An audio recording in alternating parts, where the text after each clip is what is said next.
How are we doing? Wow, what a game of football. What have I just watched? What have we just watched? Welcome back to the Jackwood Football Podcast. Welcome to a live match reaction on this quite late Friday. Peterborough 4, Sheffield Wednesday 0.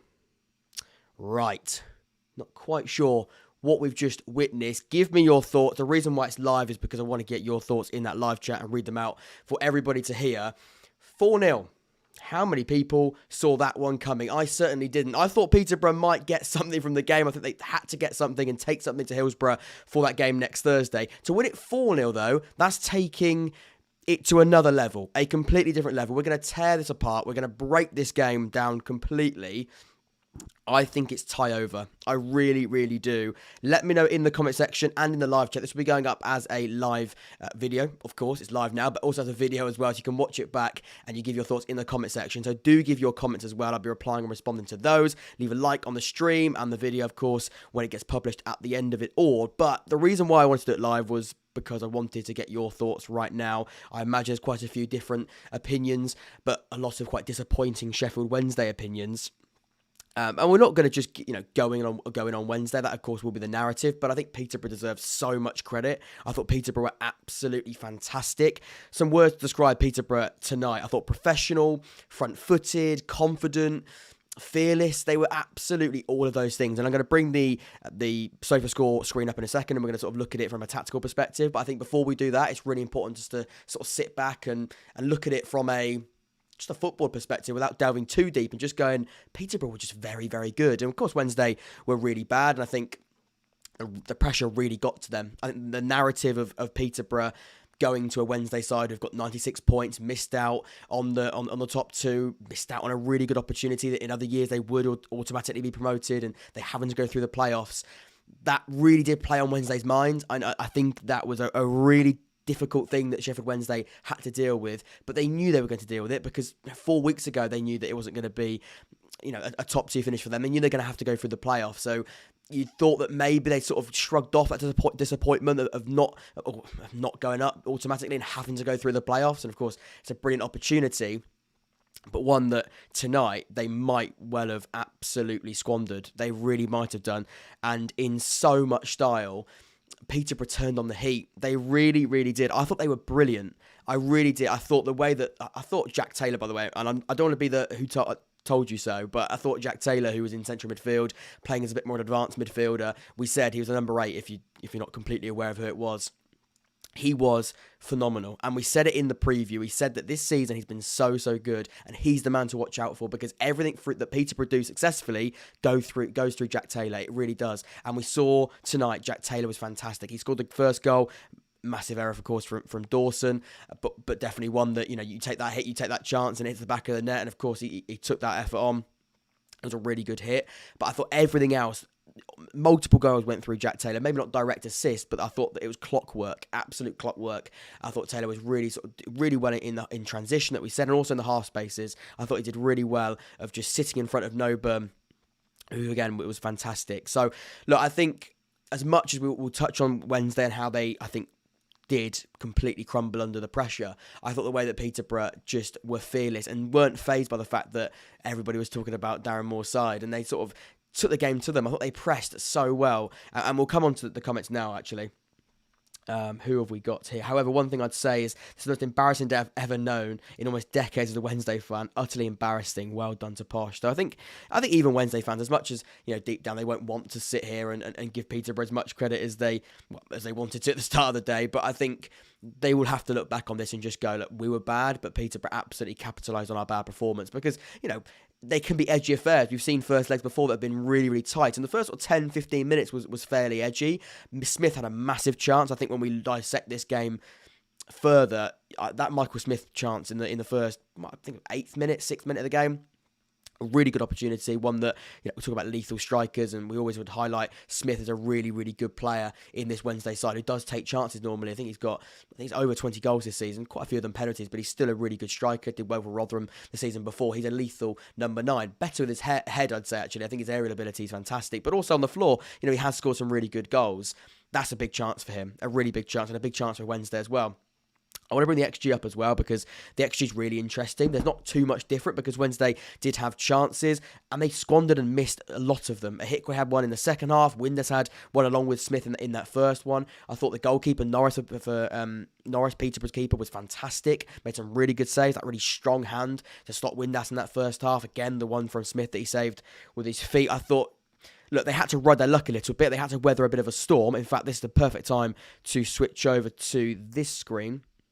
You should still be able to hear me as I heard over to this one here. And you can see it by looking at the graph here. They did have to weather a storm a little bit. And in fact, let's look at the XG now because the XG does sort of, I think, correlate quite well with the momentum graph in front of you now. The XG 1.75 to 1.10. So not much at all. For a 4-0 game, to have a 1.75 to a 1.10 is fairly equal, fairly tight. But again, they didn't take the chances Wednesday when they came. They did not take them. And also when they were sort of posed real threat against them in Peterborough's fantastic quality. I thought Poku was fantastic. I even thought Mason Clarke, not a great rating on here, but I think on the counter-attack, Poku and Mason Clarke was so good. And they had to play a little bit on the break. And you sort of go 4-0 at home, really counter-attacking. But I thought their pace that they had, of course, Jack Taylor got to plaudits in that 3. I thought him, Noba, by the way, that's a awful rating, 6.4, which is not true at all. I thought he was fantastic again at breaking up play, and same with Caprano as well. And the three of them were working as a unit, really solid. We'll bring up average positions in just a second as well.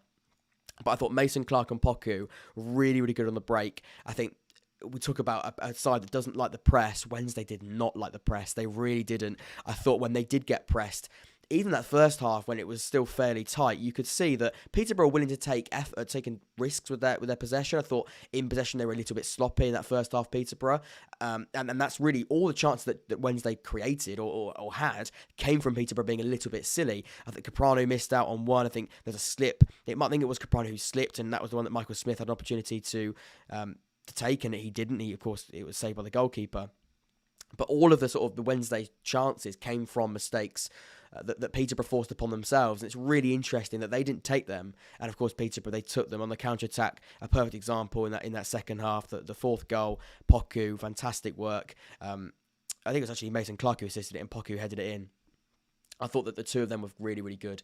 And as a pair, I think, like I said, they were a really good, lethal, pacey threat on the counter-attack. And Johnson Clarke-Harris, I was saying to my dad I was watching the game with, I said, Johnson Clarke-Harris hasn't got started yet. It's 3-0 and Johnson Clarke-Harris, right? It's not the fourth goal. Poku was the third goal. Clarke-Harris was the fourth goal. Getting them all mixed up now. That's quite a few of them. Of course, Poku didn't get the assist for the last one. He got the goal for the third one. And Johnson Clarke-Harris, he hadn't got started. I remember saying he hasn't got started yet. It's 3-0. And then, of course, he gets on the score sheet because that's what Clarke-Harris does. 26 goals in the regular season, now 27 across the 22-23 campaign. He's a really good, lethal, bullish striker, and he had to get on the score sheet. It'd be wrong of Johnson Clarke-Harris not to score in a game in which Peterborough win by this many goals. And we saw that, again, his goal was, again, a really good header and, again, bullying that back line. I did think Greg Dawson had a bad game. He's got a bad rating on here. I thought that the first goal was an absolute disaster. Getting beaten at a near post like that is an absolute disaster. Let's come to some of your thoughts. Sheffield Wednesday have not been the perfect example of how League One isn't a league that you can go down and then come straight back up this year, like Norwich in the Premier League. You know what? They're having a little bit of Sunderland syndrome. They are. And I know that's a dangerous thing to say because, of course, Sunderland were down here for quite a long time. It's not what Wednesday fans will want to hear, but they are having a little bit of that Sunderland syndrome of the panic, and we saw the panic in their performance. We did. I think last season, of course, they missed out on the final. They got knocked out by Sunderland, of course, ironically. But we saw that there is that really scary narrative of we've got to get out of this league, and the longer that plays on your mind, the more dangerous it is. And of course, you can always have that expectation of getting out of the league because I think the top sides did. Sunderland never lost, did they? Sunderland never lost that expectation of being promoted. But as soon as they realised, right, we've got to create a League One promotion winning squad and not one that we feel is too good to get out of this league and not one that is full of characters that feel that they should be playing in the Championship but they're not. We need players that understand the situation that we find ourselves in and we've got to get out of it together and as a squad. I think the body language was actually really bad from some of those Wednesday players. Even at 2-0, they looked really rattled. Nappers did a watch along for the game and I came on at half time. Not literally. I didn't actually go on the stream, but I sort of I watched it. I was watching it, and I put a comment in there, and I said they look scared. They look really, really rattled by them. And it was only 2-0 at half time, but the way they reacted, they needed that next goal. The third goal was huge. That absolutely changed the game. And then at 3-0, I mean, of course it changed the game, but I think it completely changed the complexion, not just of the game, but actually the tie. And then you sort of look at it and you go, right, Wednesday've got to get something. And 4-0, the question I posed to you and the question that I posted you in the comment section and in the live chat, is this tie over? I think it is. 4 goals is a massive, massive deficit for Wednesday. It's a huge deficit. And what I'd also say as well, people will sort of go, well, Peterborough scored 4, there's nothing stopping Peterborough going in their home leg and scoring 4 because they have got that quality. They've got a really good home record. And I wouldn't argue with that bit of it, but I would argue the fact that Peterborough now know they haven't got to score. They can sit back. They can pick them off. I think 4-0 is completely and utterly game over. I don't know about you, but I just think it is. Imagine getting sacked after you got 96 points. Crazy. I think you know what, Lee? I think he probably will go. I don't, not tonight, but I don't. The fans were already a little bit twitchy. They were already a little bit not completely sort of comfortable with him in a way. I don't think they were fully convinced by him, not fully backed totally by that whole fan base. I think I want to use the word carefully because, of course, there's this sort of like mixture. I'm a little bit stuck in my head as well. I want to sort of hear what you've got to say. But 96 points, they did mess it up. They did mess it up. It's not that they got 96 points and they stayed in third the entire season and they won every game and Ipswich and Plymouth just happened to win more of them, and they were first and second and Wednesday were sat in third. Wednesday were in pole position. They would have won the league if it wasn't for that spell where they dropped points to Forest Green, dropped points to Cheltenham and to Barnsley. There might have been one more. Definitely those 3 that I can remember off the top of my head. And you just sort of go, they were in pole position. They let Ipswich get in there because Ipswich had a fantastic run, of course. They deserved to be top 2 in the end because of that 19-game unbeaten run that they finished the season with. But again, that was forced upon by the fact that Wednesday absolutely crumbled. And when that whole thing of Wednesday going to win the league, and I'm a massive jinx of it, and of course I've put lots of dodgy titles out there with Wednesday this season. We've spoken about it a lot, but again, they did fall away. So 96 points, it is unlucky, it is heartbreaking, but these sort of weird words that are being used, it's like, really unlucky. Yeah, they are unlucky because another season, 96 points would have been enough. But I'd also say they were in a really good position and they should have stayed where they were. But again, some really, really silly games that they dropped points to has cost them. So yeah, it's a sort of a strange thing to sort of comprehend, to be honest. Ryan Faulkner's in here, says, Jack, you're so wise. Ryan, stop being so nice. Game over and Moore will be sacked on Friday, I feel. Yeah, I don't see a way that Darren Moore continues with this. I think in this, look, they lose on penalties, slightly different in that second leg. If it's 2-0 and you lose, I don't know, if you lose this game 2-0, even then, I think this is maybe a draw and they, like I said, get knocked out on penalties or in extra time, potentially, if you look at game state, but 4-0, against a great Peterborough side tonight, but a one that, before the match week, before the final day, weren't even meant to be competing in the playoffs. A fantastic final day against Barnsley, and then Wednesday, ironically, helping Derby, or not helping Derby, but helping Peterborough. Didn't help them tonight, did they? They did not help them tonight. As an Ipswich fan, I've got to feel sorry for Wednesday, but it all comes down to pressure, and Wednesday couldn't handle it. Hopefully, you get up next season. Hopefully, Oxford do get up next season. But I understand you're probably talking about Peterborough Wednesday there. And yeah, look, the pressure was a massive thing. They were playing like the weight was on the whole world was on their shoulders, and the weight of the world were on their shoulders, and that is, again, not easy whatsoever. But I think when you play for a club like Sheffield Wednesday, when you put yourself in a position in a playoff semi-final, and you are a Sheffield Wednesday player, manager, whoever, you've got to be completely understanding that, of course, there's going to be that element of pressure. It's a massive football club, sat in the 3rd division of English football, and they absolutely got picked off. They got picked off by a brilliant Peterborough outfit. And I as much as the talking point will be Wednesday, but it should be just as much Peterborough, because I think the way that they took this sort of really fearless mentality. It was so fearless. They weren't scared about the opposition. They weren't scared about the talk. They just went, right, we're just going to go at them. We're going to go at them and we're going to see how they react. And they certainly went at them, and they reacted Wednesday, I thought, really, really worryingly. And so worryingly that they conceded 4 goals and lost the game 4-0. They were fantastic in the press. The organisation, I thought Darren Ferguson got it spot on, and he should deserve so much credit. 55% possession, 45. I think Wednesday's game plan was, again, a game plan that we did expect. I thought they would go there with less possession. I thought they would go there and let Peterborough maybe take up the possession and the pressure in a way, and then Wednesday sort of soak that up and try and pick them off with that really good talent and that really good organisation.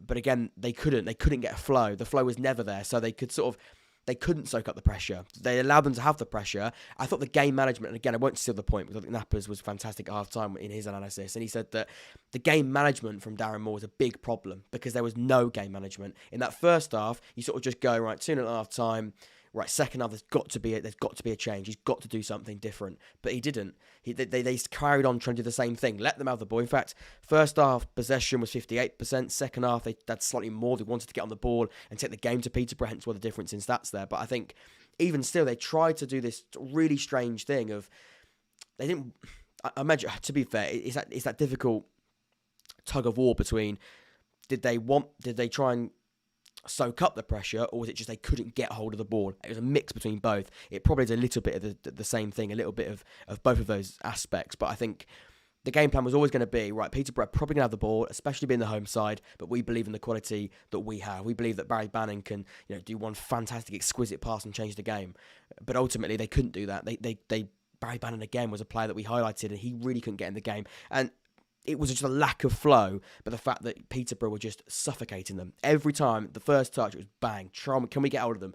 Don't let them play out from the back. Can we try and... I thought the pressing was really, really good. Again, Poku and Mason Clarke playing really, really wide. Clarke-harris is a workaholic. He's also a bully, but he's a workaholic, and he will absolutely do everything for the team in terms of trying to, again, not allowing them to sort of play out from the back, because we know that they play a three at the back. They try and get out to those fullbacks of Johnson. In this case, it was Patterson on there. I know Gregory came on, but they tried to play, again, this quite expansive stuff Wednesday, and they really tried to. We know they can do it, but Peterborough knew if they can absolutely squeeze the hell out of the game and play really, really quite, again, relentlessly and front-footed, they can't allow any rhythm. They can't allow Wednesday to gain any rhythm in the game. Let's have a little look at the average positions as well, because I think we'll actually see quite a little bit from that. You can see really spread out, really organised, a clear formation there, a clear 4-2-3-1. See how high that Taylor is with Clarke-harris there, almost playing as a shadow striker in that sort of, again, number 10 role, but almost as a secondary striker. Again, you can see how high and wide Poku and Mason Clarke are. They're the players getting in behind. In particular, Mason Clarke, I think, is really good. That ball over the top was happening every single time. And you can see it was a really structured formation. We look at Wednesday. I haven't actually looked at this. I'm presuming off the top of my head and looking at average positions in the past. Again, really quite cramped. You can see there isn't much going on there. We know Palmer wants to try and get a little bit higher than that, but it was pinned back. You see Johnson Clarke-harris tried to play. Johnson tried to play on that left-hand side a little bit more higher than usual, but again, that didn't really work. I think it just looks really cramped, especially going forward. I thought Smith had a really bad game. He got taken off in the end. I thought he was having a really bad game. Defensively, dealt with him fantastically well, but I thought he just couldn't get into it. He really couldn't get into it. I know he missed that chance, but I thought just across the match, he played really, really badly. We've got a super chat here from John Charlton. He says, thoughts on my team Charlton being favourites for Alfie May? Well, I think Wednesday we're also going to be in for Alfie May. I'm not quite sure whether or not Alfie May will move to a fellow League One club. That might be slightly harsh. They haven't officially flown it away yet, but I can't see them getting back. Alfie May's a really good player, mate. He is a really good player. Has done well for Cheltenham for quite a few years now in League One. He's really stepped up last season fantastically well. This season, again, he's got some really, really good numbers, and Cheltenham have had a good season in the end, a really good season. Alfie May has been a key part of that. Let's have a look at some of your thoughts. If I was a Wednesday fan, I'd be hoping a war would start before the second leg. Yeah, no, it is one of those moments, isn't it? Is there a point in turning up? Let's have a little look at what we've got to say. I should really dislike Sheffield Wednesday after the fans trolling my team when they were top, but his fall from grace is astonishing. It is a fall from grace, it is. It's all right, Wednesday. We'll turn on Dawson again, and we can have him on loan again next season. It's Harris, is an Exeter fan. Let's read some of your thoughts on here as well. Is 96 points on Blackburn Derby getting 100 points next season an improvement? Don't feel sorry for us. No, I'm tired of feeling like this. Frankly, Ipswich scored for fun and well deserve the promotion. So do Argyle. Yes, Moore was going whatever the playoff outcome. This makes no difference. Not sure he'll make the second leg now, says Dave Hancock. Yeah, that's interesting. I thought maybe if he did get them up, he would stay, but I don't see a way that he stays. I don't see a way that you can Remain now. I really don't. I think he's put himself in a really difficult situation. Right, let's get your final thoughts in there now. I'll run through my final notes on it. And, in summary, fantastic performance from Peterborough. And Wednesday, they really, really did crumble. They did crumble. And I looked at the second leg now, and that's where the focus will go. And Wednesday, they've got to recover. Wednesday, they've got to go. Basically, they've got to go all out attack. They've got to absolutely go full throttle. Now, Peterborough can, of course, I don't see a way Peterborough, I just don't see a way that Peterborough throw this away. And at 4-0, that should be a pretty comfortable take. But I just don't see it. I really don't. I think Wednesday have they've bottled it. They've absolutely bottled it. And maybe they come and score 4 goals at Hillsborough and shut us all up and surprise the world. But Peterborough have got a game plan now. They know they haven't got to score. They know that they can pick them off. They know that Wednesday they've got to come at them. They can tactically set up in a way that defensively is solid. And if they want to get another one, they can. And they can hit them on the break as they did in this game. I think it's such a horrendous situation. I think Wednesday have absolutely had a nightmare tonight. Such a difficult thing to comprehend. And yeah. Stranger things have happened in football. Might be interesting second leg as Wednesday must go all attack. That's what I said there, Lee. Imagine Sheffield Wednesday go 4-4 and then through. Moore would be a legend. I just don't see it. I think it's been a really difficult afternoon or evening, should I say, for Wednesday. A horrible one. But for Peterborough, thoroughly deserved it. No debate about it. I thought that the way they played was astonishing. If you're just joining us, by the way, or if you've just been watching through the stream and you haven't subscribed, please make sure you do hit the subscribe button and leave a like. Just seeing if we're close to 150. We're 2 away, so if you haven't subscribed, please do that. Please do leave a like as well. I thought maybe doing this on a live match reaction straight after the game would be interesting. I think the thoughts have been really good. We've had a really good discussion, and we've broken this game down in a way that I don't think many Wednesday fans would have thought before we started this stream. Well, before we started the stream maybe, but before the game kicked off and before this conversation came about. Really disappointing. But yeah, it's probably where I'm going to end it. If you did enjoy it, please make sure you do those things to support it, and that is subscribe and leave a like. Good night, Peterborough. Sleep well. I'm sure you will. Sheffield Wednesday, you're going to be up all night, I imagine, thinking about where it all went wrong. Like I said, it's one to forget, and one that, again, had promise. It did have promise. I think there was a lot of Wednesday fans thinking, yeah, well, we have crumbled, we have bottled it over the last couple of years, or last season in particular, and maybe at this point during the season. But they still felt like they had that bit of hope. But I think when Peterborough went out there and went, yeah, not this time, not tonight. We're going to kill this off as soon as we can. Congratulations to Peterborough. Thoroughly deserved it. Fantastic from back to front. Wednesday, a disaster. Shattered Wednesday. Not Sheffield Wednesday. Shatters Wednesday. I did steal that from the Sky Sports commentary, but that's fine. They're probably not watching. Right, I will see you all very, very soon. Don't even want my season ticket next year, Super Douglas. There's a lot of reactionary fans. That's what happens when you do a live match reaction straight after the game. There's a lot of reactionary thoughts. But to be fair, I wouldn't completely be against it because it was a very bad night. Finishes Peterborough 4, Wednesday 0. That is the first leg of the first semi-final complete. Not one for those Wednesday fans to think about. Would any Wednesday fan like Mick McCarthy? I think he might be looking for a club. Cheers, Lee. There's a lot of discussion there between a Lee and a Mark discussing their thoughts on the game. And maybe how Mark is absolutely done with his football club, which, again, you can't quite blame him after watching that. Take care, everybody. I've been Jack. This has been the Young Fan Podcast. No, it hasn't. That's the problem with doing it live. You say it. It's not the Young Fan Podcast, but the Jack Ward Football Podcast. We have a change, but it's not easy to remember that. Matthew Bell's been in here as well. Matthew, take care. That game made me feel numb. Yeah, it's one of those, isn't it? Take care, everybody. Have a good night, and I will see you. Have a good weekend as well. I'm going live tomorrow, actually. I'm going live to the Barnsley game after that as well. So lots to discuss. Awards as well with Tom coming out on Sunday. So lots to think about.